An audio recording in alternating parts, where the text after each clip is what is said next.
Valdepeñas es una ciudad que tiene muchísimos tesoros y uno de los tesoros mayores que guarda está bajo tierra, son sus cuevas. Esas cuevas centenarias que tiene Valdepeñas debajo de sus casas, que son muy conocidos por algunos, pero otras muchas son desconocidas.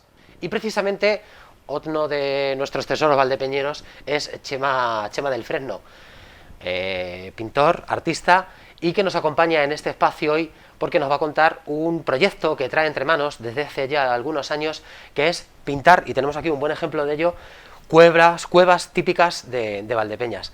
Chema, ¿qué tal? Bienvenido y muchísimas gracias por acompañarnos aquí en los estudios de Televaldepeñas. ¿Qué tal? Muchísimas gracias por invitarme, encantado de estar aquí. Bueno, creo que en el preámbulo que hemos hecho se describe un poco cuál es tu objetivo, cuál es tu proyecto. Se trata que llevas unos años investigando y conociendo cuevas centenarias de Valdepeñas y, bueno, pues las congelas de algún modo en obras tan maravillosas y tan bonitas como esta. Pues sí, la verdad es que es un proyecto que llevo trabajando pues siempre la evolución de la pintura. Entonces empecé con esta temática, metiendo más en el tema del realismo y demás, a través de las bodegas, de las escenas de bodegas. Entonces llevaré pues alrededor de unos 4 o 5 años con esta temática, en la que estoy muy a gusto trabajando ahora mismo, y sigue evolucionando, por supuesto. Y bueno, pues sí es que es una muestra de esos rincones oscuros que mucha gente no conoce, que se desconoce la cantidad de cuevas y cercados viejos y demás que hay. Y bueno, pues lo que intento yo es un poco siempre, la pintura, como dicen, es la representación un poco del alma del pintor. Y en este caso sí que es, ahí me manifiesta mi forma de ser también, porque me gusta mucho la tranquilidad, la soledad, esos ambientes tranquilos, bueno, pues a través de la bodega he conseguido, di con ello, y la verdad que por eso me siento tan a gusto con esta temática y sigo desarrollándola. Dime, ¿cómo planteas, por ejemplo, el inicio de una obra como esta? Me imagino que, bueno, tienes que tener en cuenta, obviamente, la localización. ¿Cómo accedes? ¿Cómo te enteras? ¿De dónde sacas la información realmente para poder dar con esa localización, con esa cueva que posteriormente vas a inmortalizar así? No es fácil porque todo esto está muy oculto, a no ser que tengas contactos o gente que te diga hay aquí una bodega, hay aquí un cercado abandonado, hay una bodega abandonada. Entonces cuando empiezo yo a remover, como dicen. Siempre procuro ir, cuando voy caminando por la calle, me voy fijando en cercados, en bodegas antiguas. Siempre intento localizar bodegas abandonadas, o sea, que ya no estén en uso. Y no intento, luego en la pintura no intento representarlas como si dijéramos reformándolas, ni mucho menos. Lo que inmortalizo es esa parte de bodega que quedó, tal cual ha quedado en la actualidad. Entonces, bueno, pues si vemos un extintor actual, yo lo pinto y demás. Entonces, llegar a esa temática, a esas escenas, como si dijéramos, esos escenarios, es difícil, necesito siempre de ayuda de alguien que conozca. En este caso, la verdad que Valdepeñas lo tengo ya muy recorrido, sé que hay muchísimos sitios que todavía no he llegado, que me gustaría llegar. En proyecto yo tengo siempre, primero, por sobre todo, intentar sacar todas las escenas que yo pueda de Valdepeñas, de estas cuevas y rincones abandonados de bodegas, y luego ya pues empezaré en ciudades o poblaciones vinculadas también con el vino a estudiar también otras bodegas, que también viene genial para que conozcamos otra arquitectura diferente de la que nosotros tenemos aquí. Entonces, bueno, pues eso es el inicio. Tenía un proyecto también muy fuerte que, bueno, pues con el tema COVID se desplazó hacia el 2022, que era una exposición en la Toscana, en Italia, en Volterra y en San Gimignano, donde estaban muy interesados de esta obra porque es una zona vitivinícola y, claro, les gustaba mucho el tema del realismo y la temática sobre todo. Entonces, bueno, pues también tenía pensado cuando fuese allí a Toscana patearme todas las bodegas que pudiera para traerme esa influencia, esa arquitectura diferente y nueva aquí a Valdepeñas. Entonces, bueno, pues siempre intento buscar esos escenarios como contactos, fijándome. Oye, Chema, sé que hay una bodega en tal sitio, me pierdo el culo. ¿Qué quiero hacer con eso? En cuanto llego al sitio, lo que hago siempre es observar qué me cuenta.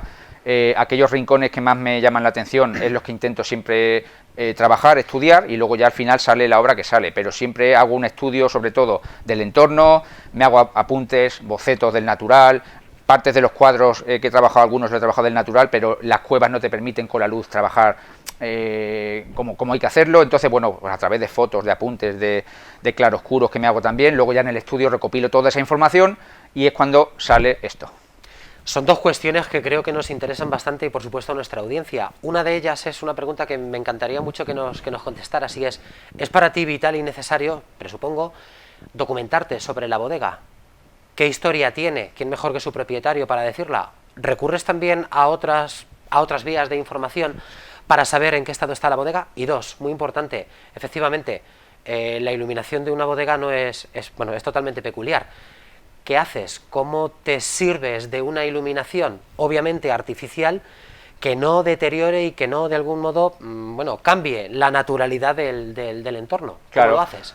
Bueno, primeramente, lo que me has dicho, el estudio de la historia de la bodega, para mí tampoco es demasiado necesario el de dónde viene y cómo se ha hecho. Siempre la información siempre es vital y te viene muy bien apoyarte en algo, pero realmente lo que yo quiero inmortalizar es esas cenas en ese momento. En el 2020, esta cena, si está esta bodega, no sabemos cómo estará de aquí a 5 años, si esté derruida, si la hayan reformado, pero me gusta inmortalizar ese momento. Aún así, yo he estudiado bastante, sobre todo la arquitectura manchega, del por qué se pone el azul añil, del por qué se ponen esas ventanas en ese tamaño, a cierta altura, qué tipo de barro se usa para la teja. O sea, todo eso es una información que yo tengo base para saber de qué material estoy hablando y qué material estoy representando, porque luego a la hora de pintar, como veis, es una pintura muy monocromática, en tonos tierras casi todo, excepto algunos toquecitos de color, y con ese mismo tono tierra oscuro, que es el que suelo usar para las partes más oscuras y luego con más transparencias para las partes más claras, necesito y tengo el reto de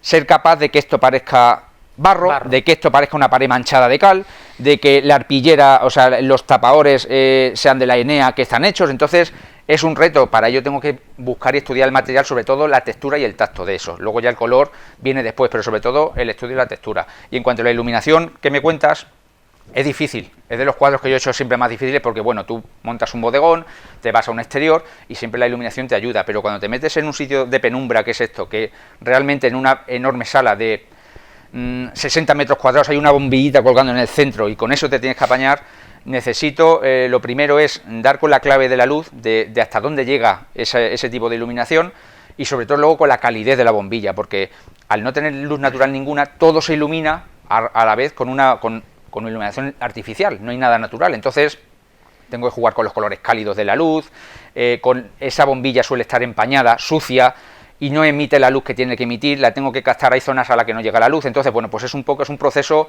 en la parte de los cuadros que más me cuesta siempre, en este caso sobre todo, es la iluminación, por la dificultad y los entresijos que te meten estos espacios.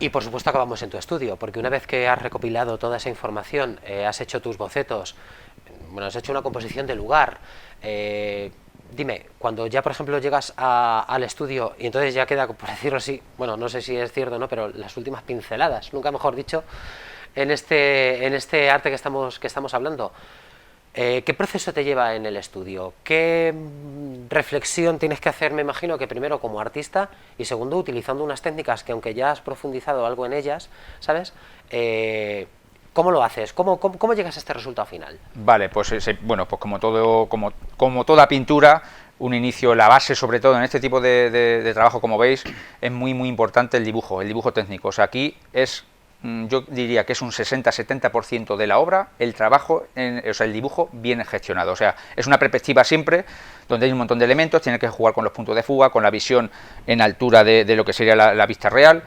Y bueno, pues el inicio es un buen encaje de dibujo, que es lo principal en todo tipo de obra, por supuesto. Si el dibujo falla, la pintura que venga después va a dar igual, pero la base es eso. Entonces, una vez que ya tengo el encaje hecho, hago el estudio de sombras y de luz, donde me caen, empiezo a hacer el claroscuro famoso que se suele hacer en una obra, y poco a poco empiezo a trabajar pues con esos tonos terrosos que te digo, solamente con un único color, que en las partes más oscuras dejo como si dijéramos totalmente opaco ese color, para que salga un color oscuro, y según voy dando una aguada a ese color se va haciendo más transparente, y por el que voy usando luego el tema de las partes más de luz. Luego al final, cuando ya tengo el estudio hecho del claroscuro, empiezo ya a meter algunos toques de color donde yo creo conveniente, para destacar un poquito, para destacar ciertos materiales, para darle un poco de equilibrio al cuadro, que no se quede tan monótono igual.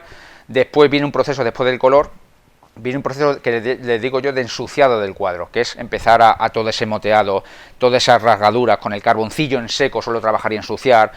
Suelo usar algunas veces betún de Judea, mezclas cerrosas con negros humos. Entonces, cuando empiezo a conseguir esa suciedad, cuando consigo suciedad, luego vuelvo a dar otro repaso, a ver si el cuadro está equilibrado, si está todo bien, y una vez que ya lo tengo más o menos asimilado bien, pues ya defino y barnizo. Entonces, el estudio sobre todo es fuera, siempre en la bodega, a base de apuntes y de fotografías y demás, y en el estudio es encerrarme, intentar aislarme siempre que puedo, y centrarme en ello. Puede haber obras que me lleven un mes, otras que me lleven 3 días, otras que me lleven 2 meses. Entonces es un proceso que no sabes calcular, tampoco la inspiración y las ganas muchas veces es ponerte. Yo me he puesto algunas veces un día a las 8 de la mañana y han llegado las 9 de la noche y digo, ¿pero qué he hecho hoy? Y yo al día siguiente y en un par de horas he solucionado lo del día anterior y lo que pertenecía a ese día. Entonces es algo que no puedes controlar, también te va viniendo. Entonces, bueno, pues es un poco el proceso de cómo voy llevando el tema de la pintura. La inspiración brota, es bueno, sí, es verdad, también, sí, eso, el entorno influye mucho y la forma de ser también. Por supuesto. Chema, como te conocemos bien, y ya por último, por hacerte la última pregunta y reflexión, como te conocemos bien y sabemos que no dejas nada al azar, viene, bueno, pues la parte algo accesoria, pero que evidentemente también pertenece al trabajo, que es la elección del marco o del accesorio que lo pone. Me imagino que no ha sido al azar, obviamente, el elegir, bueno, pues este soporte tan castizo, tan antiguo, tan de madera, tan relacionado con una bodega. Parece que has quitado una de las baldas del empotro y la has utilizado para enmarcar el cuadro. Ahí quiero llegar y eso me gusta que me lo expliques tú, porque ya no hace falta que te lo explique yo. O sea, es eso, este tipo de tabla de derribo, de tabla vieja, que normalmente suelo llevarme de alrededores de bodegas, de cercados antiguos, que siempre es lo mismo, siempre es para el mismo fin, el que se ha usado para algo, para un palé, se ha destrozado y ahí se ha quedado. Entonces yo lo que hago es reciclar ese material y lo intento usar. Además, cuando lo encuentro con suciedad, con tachuelas, con clavos doblados, todo eso lo dejo a posta porque eso es parte de. Entonces, este tipo de enmarcación o de decoración, pues no valdría en cualquier tipo de obra, por supuesto que no. O sea, la obra te lo tiene que pedir. Y yo muchas veces, cuando ajunquillo siempre para dejarlo también, aparte de un poco más presentable, protegido, pues luego coloco, veo si las tablas me piden o no. En este caso veía que sí me venía bien. En otros cuadros, por ejemplo, no lo hago. Si hay demasiada acumulación de objetos, si el cuadro tiene mucha información o mucha fuerza, lo dejo ya así, tal cual, porque esto añade, siempre está añadiendo. Pero aquí tengo una línea de una perspectiva más central, que bueno, tenemos las tinajas y la parte principal, que son los tapadores y la parte del tubo y la tubería, y lo demás está bastante limpio. Incluso aquella parte de aquí oscura, que es más abstracta, que la hice casi totalmente abstracta, la sombra la parte de penumbra, pues como es un cuadro que tiene partes muy limpias, como si dijéramos, pues cuando lo presenté me pareció bien. Entonces hay algunos, incluso, estos son 4 tablas que coloqué, pero hay algunos que he puesto palés de fondo, que los he desmontado, he quitado los tacos, los he reducido en cuanto a fondo y los he presentado como palé, y de hecho tengo muchos he vendido así, que la gente venía al estudio, oye, Chema, quiero un palé de estos tuyos. Digo, ¿cómo que un palé? Dice, sí, un palé que he visto en tal sitio. Digo, es una obra con una enmarcación de palé. Entonces, bueno, pues es algo particular, fue algo un poco novedoso aquí en Valdepeñas cuando empecé a montarlos hace 5 años o por ahí, llamó la atención y veía yo que funcionaba y se enlazaba muy bien con la pintura. Entonces, bueno, pues es una evolución. Ahora uso tabla, otras veces no usaré nada. Estoy también pensando en poner chapas viejas, sucias también, que te encuentras en los cercados, chapas oxidadas, metálicas, no tiene por qué ser madera, cualquier material que puedas encontrar en ese entorno y que estéticamente funcione aquí. Desde luego lo mimetiza, también contribuimos un poco a la sostenibilidad, el reciclaje, y por último, te deseamos obviamente que tu obra perdure tantos años como las cuevas que representas, que son nada menos que centenarias. Gracias por acompañarnos y enhorabuena por tu trabajo. Muchísimas gracias y hasta la próxima vez que queráis. Encantado. Gracias.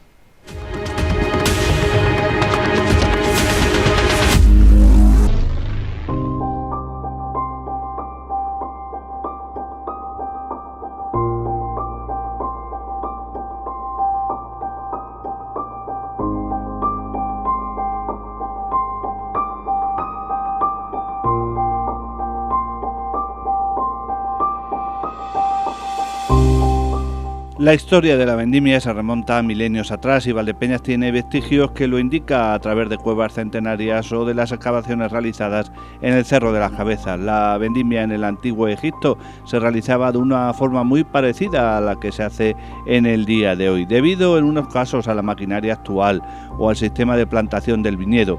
Si comparamos las tareas de la recolección de ahora con los de hace más de medio siglo, todo ha cambiado mucho según exponen diversos encuestados. En el caso de Ramón López de la Reina, la actual vendimia no tiene comparación con la de antes.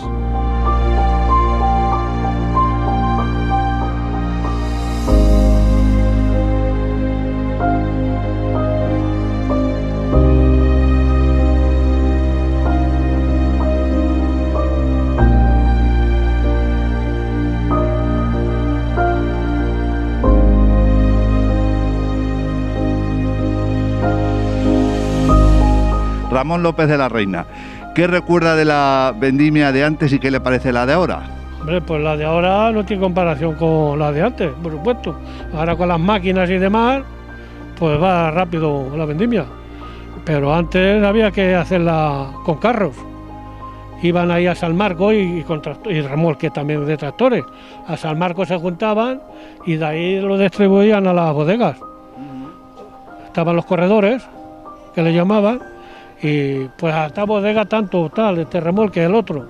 Y esa era la marcha. ¿Y qué le parece? Porque antes llovía más y había menos tractores y la gente se ponía de barro y con las mulas y los carros, ¿cómo se organizaba eso? Bueno, pues muy mal. Muy mal, porque cuando llovía pasaba el carro y las mulas al corte para ir cargando los capachos que eran, el majuelo y a penar. Muy mal, eso era. Bueno, Ramón, pues muchas gracias.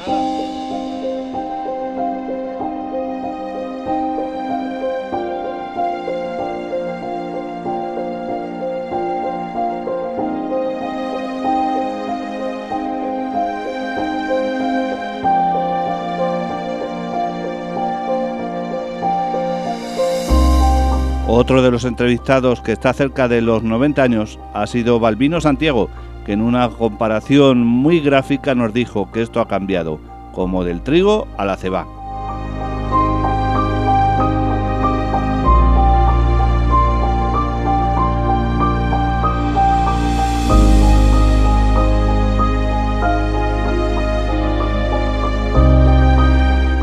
Balbino Santiago, ¿qué nos recuerda de la vendimia de antes? Hombre, un cambio como a la noche a la mañana, como el trigo y la cebada. Bueno, va a comparar la vendimia de antes a la de hoy.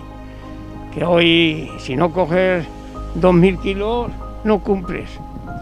Y los medios, entonces se sufriría más. Bueno, borricos y borricas y bueno, psicocambio. Ha cambiado el mundo. Bueno, como el trigo y la cebada, ya está. ¿Y usted participó de esas vendimias tan sacrificadas? Y dormíamos en las quinterías con las ratones y las ratas. Ay, hombre, ha pegado un cambio el mundo como anoche a la mañana. Y antes también llovía más y tenían que ir con las mulas. Bueno, eso hace años que se ha desaparecido. Antes llovía más, eso es. Nosotros hacíamos un barranquete así y cogíamos agua, lo mismo en invierno que en verano. Eso ha desaparecido. También perjudicaba para la vendimia, porque si se ponían de barro los vendimiadores. Bueno, teníamos que sacar a puerta, que no podía pasar el carro al majuelo. Teníamos que bueno, ha pegado un cambio al mundo como anoche a la mañana. Bueno, pues. Y también, yo qué sé, las personas y todo. Todo ha cambiado. Sí, todo ha cambiado. Es lo mismo que el que tiene una casica en el campo, que tiene 4 trastecicos y que vayan y lo destrozan. No, pues, bueno, vas por un racimo, te lo comes o un melón te lo comes, pero eso es que los trozan. Ya.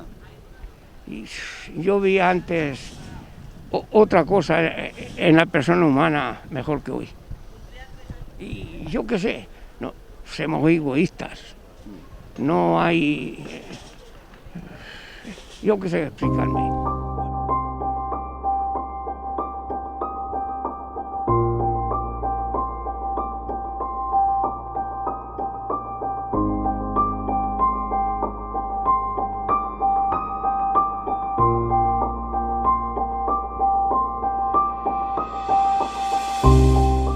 Finalmente, Rafael Vivar Barba pone el acento en que el trabajo de los vendimiadores ha cambiado y se basa principalmente en la siguiente afirmación.